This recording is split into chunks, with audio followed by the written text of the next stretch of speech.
মোমো তৈরির কারখানার ঘাড়েই দায় ঠেললেন পাশের গোডাউনের মালিক। মোমো তৈরির কারখানায় অবৈধভাবে কোল্ড ড্রিঙ্কস তৈরি হতো। মোমো তৈরির কারখানায় মজুদ দাহ্য পদার্থ থেকে আগুন। টিভি 9 বাংলায় দাবি গোডাউন মালিক গঙ্গাধর দাস।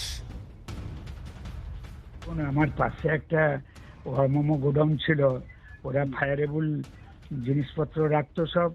ওরা লুকিয়ে CO2 দিয়ে কি মানে কি তৈরি করতো, কোল্ড ড্রিঙ্কস ইত্যাদি তৈরি করতো।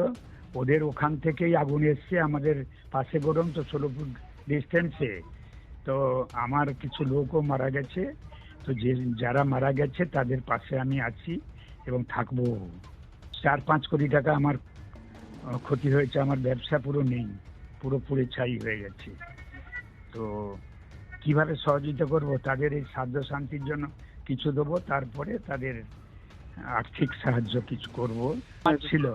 আমার ছিল আমরা ইউজ করার সময় পাইনি, সব ঘুমিয়েছিল। তো রাত্রি 2টার সময় লোকে কিভাবে কে জেগে থাকবে? আমি যেটা ওখানকার যারা ছিল তাদের থেকে রিপোর্ট পেয়েছি, আমার অন্যান্য কর্মচারীরা যারা নিচে ছিল তারা বলছে, বলে আমরা এক্সটেনশন চালাবার সময় পাইনি, এখনো পড়ে আছে ওখানে।